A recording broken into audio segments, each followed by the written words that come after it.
برات میں ہم صلاۃ التسبیح کیسے پڑھیں؟ یہ نماز جو صلاۃ التسبیح ہے اس کو بہت سارے لوگ پڑھتے ہیں، کوشش کرتے ہیں پڑھنے کی، لیکن کنفیوز ہو جاتے ہیں اور بار بار بھول جاتے ہیں۔ تو میں بہت ہی آسان طریقہ آپ لوگوں کو بتا دیتا ہوں کہ اگر آپ صلاۃ التسبیح پڑھنا چاہتے ہیں تو کس طرح سے پڑھیں اور کس طرح سے آپ یاد رکھ پائیں گے اور کس طرح سے آپ کنفیوز نہیں ہوں گے، کون سی تسبیح پڑھنا ہے اور کن باتوں کا آپ کو خیال رکھنا ہے۔ اس صلاۃ التسبیح کی، اس نماز کی بہت بڑی فضیلت حدیث پاک میں آئی ہے۔ آقا علیہ الصلوۃ والسلام نے حضرت عباس اپنے چچا کو یہ نماز سکھلائی اور آقا علیہ الصلوۃ والسلام نے ارشاد فرمایا کہ اے میرے چچا عباس، اس نماز کو دن بھر میں ایک مرتبہ آپ پڑھیں، یعنی صلاۃ التسبیح کو دن بھر میں ایک مرتبہ نہیں پڑھ سکتے تو ہفتے میں ایک بار پڑھیں، ہفتے میں بھی نہیں پڑھ سکتے تو پھر ایک مہینے میں پڑھیں، ایک مہینے میں بھی نہیں پڑھ سکتے تو ایک سال میں ایک مرتبہ اس کو پڑھیں، ایک سال میں بھی نہیں پڑھ سکتے تو زندگی میں ایک مرتبہ اس نماز کو ضرور پڑھیں۔ کیونکہ جو بندہ صلاۃ التسبیح پڑھتا ہے اللہ تبارک و تعالیٰ اس کے اگلے پچھلے تمام گناہوں کو معاف فرما دیتا ہے، اور اس کے پچھلے اتنے چاہے کتنے بھی گناہ ہونا، چاہے سمندر کے جھاگ کے برابر اس کے گناہ کیوں نہ ہو، اللہ تبارک و تعالیٰ اس نماز کی برکت سے ان گناہوں کو معاف فرما دیتا ہے، تمام خطاؤں کو درگزر فرما دیتا ہے۔ اب یہ طریقہ آپ سمجھ لیجئے کہ جو ایزی طریقہ ہے، آسان طریقہ ہے، وہ کون سا ہے اور کس طریقے سے ہم اس نماز کو پڑھ سکتے ہیں۔ اس نماز کو، یہ نماز جو ہے نفل نماز ہے، اس نماز کی جو نیت کی جائے گی وہ نفل کی ہی کی جائے گی، اور اس میں جو نیت کا طریقہ کیا ہے، دل میں آپ نے ارادہ کر لیا کہ ہم صلاۃ التسبیح پڑھنے جا رہے ہیں، بس دل کے ارادے کا نام نیت ہے، زبان سے کہنے کی کوئی ضرورت نہیں ہے۔ اگر پھر بھی آپ کو لگ رہا ہے کہ آپ زبان سے نہیں کہیں گے تو آپ کی نماز نہیں ہوگی تو زبانی طور پہ کہہ لیں، نیت کرتا ہوں میں یا نیت کرتی ہوں میں، عورتیں کہیں گی 4 رکعت نماز صلاۃ التسبیح، منہ میرا کعبہ شریف کی طرف واسطے اللہ تعالیٰ کہ اللہ اکبر کہہ کے نیت باندھ لیں، لیکن یہ زبان سے کہنا کوئی ضروری نہیں ہے اور نہ حدیث سے ثابت ہے، دل میں آپ نے ارادہ کر لیا بس کافی ہو گیا۔ اس نماز کو پڑھنے کے لیے ایک تسبیح آپ کو، ایک کلمہ آپ کو یاد ہونا ضروری ہے، وہ تیسرا کلمہ ہے سبحان اللہ والحمد للہ ولا الہ الا اللہ واللہ اکبر۔ سبحان اللہ والحمد للہ ولا الہ الا اللہ واللہ اکبر۔ یہ تسبیح ہی اس نماز میں پڑھی جاتی ہے۔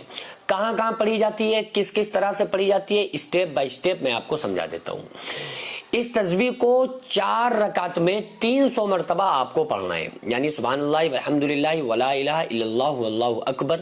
اس تسبیح کو، اس کلمے کو آپ کو 4 رکعت نفل میں صلاۃ التسبیح میں 300 مرتبہ پڑھنا ہے۔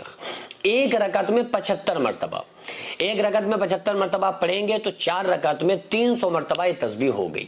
اب کہاں کہاں پر پڑھنا ہے، کیسے کیسے پڑھنا ہے، اس چیز کو آپ اور سمجھ لیں۔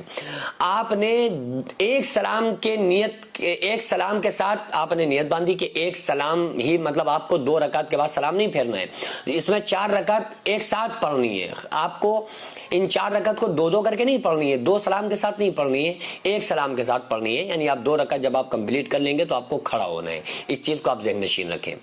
4 رکعت کی آپ نے نیت باندھی، نیت باندھنے کے بعد آپ کو ثنا پڑھنا ہے، سبحانک اللہم وبحمدک وتبارک اسمک وتعالی جدک ولا الہ غیرک۔ یہ پڑھنے کے بعد پھر ہم کیا پڑھتے ہیں، سورہ فاتحہ پڑھتے ہیں، پھر اس کے بعد سورت ملاتے ہیں۔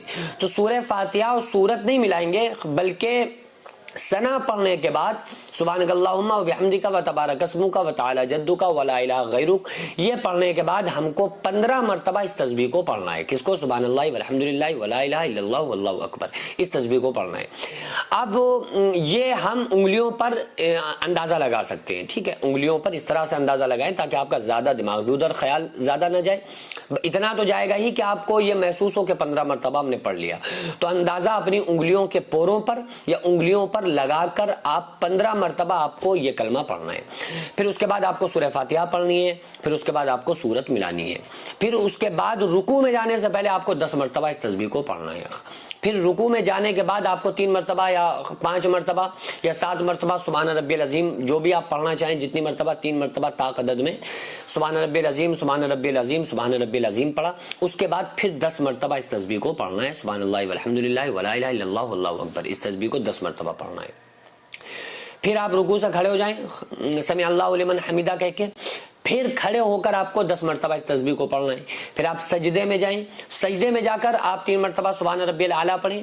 اس کے بعد سجدے میں ہی سبحان ربی الاعلیٰ پڑھنے کے بعد پھر آپ کو 10 مرتبہ اس تسبیح کو پڑھنا ہے. پھر آپ بیٹھ جائیں اللہ اکبر کہہ کے. تو دوسرے سجدے میں جانے سے پہلے, یعنی پہلا سجدہ کمپلیٹ ہو گیا, بیٹھ گئے, اب دوسرے سجدے میں جانے والے ہیں, اس سے پہلے 10 مرتبہ بیٹھ کر اس تسبیح کو پڑھنا ہے. پھر سجدے میں جانا ہے, پھر اس کلمے کو سبحان ربی الاعلیٰ پڑھنا ہے, اس کے بعد پھر یہ 10 مرتبہ کلمہ پڑھنا ہے. اب یہ ایک رکعت میں 75 مرتبہ ہو گیا. ٹھیک ہے, کیونکہ پہلی جو ثنا کے بعد جو پڑھا جائے گا کلمہ وہ 15 مرتبہ, باقی سب میں 10 مرتبہ پڑھا جائے گا. تو 75 مرتبہ ہو گیا, ایک رکعت آپ نے کمپلیٹ کر لی. اسی طرح سے آپ کو دوسری رکعت کمپلیٹ کرنا ہے, اسی طرح سے 75 مرتبہ تیسری میں, اسی طرح سے چوتھی میں, اور چوتھی کے بعد آپ جب یہ سب پڑھ لیں اس کے بعد آپ تشہد پڑھیں, درود پاک پڑھیں, اس کے بعد دعائے معصورہ پڑھیں اللہم انی ظلمت نفسی, اور پوری نماز جیسے پڑھی جاتی ہے پڑھ کے آپ دونوں طرف سلام پھیر دیں. یہ آپ کی صلاۃ التسبیح کمپلیٹ ہو گئی, یہ نماز آپ کی مکمل ہو گئی.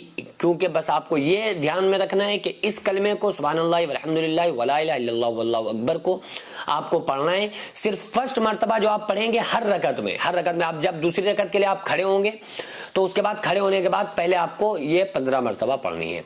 تو ہر رکعت میں شروع میں جو آپ پڑھیں گے نا سورہ فاتحہ پڑھنے سے پہلے ہر رکعت میں آپ کو 15 مرتبہ اس تسبیح کو پڑھنا ہے. باقی ہر رکن کے بعد, یعنی رکوع میں, سجدے میں, ایک سجدہ کرنے کے بعد جب بیٹھے, دوسرے سجدے میں سبحان ربی الاعلیٰ کے بعد, رکوع میں سبحان ربی العظیم کے بعد, اس میں آپ کو 10 مرتبہ پڑھنا ہے. تو اس طرح سے ایک رکعت میں 75 مرتبہ, 4 رکعت میں 300 مرتبہ یہ تسبیح ہو گئی, اور اس سے آپ کی نماز کمپلیٹ ہو جائے گی. جو مدرسہ آپ دیکھ رہے ہیں یہ لیڈیز مدرسہ ہے, جس کی زمین کو میں نے اپنا کھیت بیچ کر جس کو خریدا, اور 1 منزل تک بنانے کا فی الحال ارادہ ہے, انشاءاللہ بنا لوں گا. لیکن اس کے بعد اس میں کروڑوں روپے کا خرچ ہے. آپ لوگوں سے گزارش ہے زیادہ سے زیادہ اس میں تعاون کریں. اللہ تبارک و تعالیٰ اس کا اجر آپ کو 70 گنا آخرت میں, 10 گنا دنیا میں, اور مرنے کے بعد قیامت تک اللہ تعالیٰ اس کا ثواب آپ کو عطا فرمائے گا.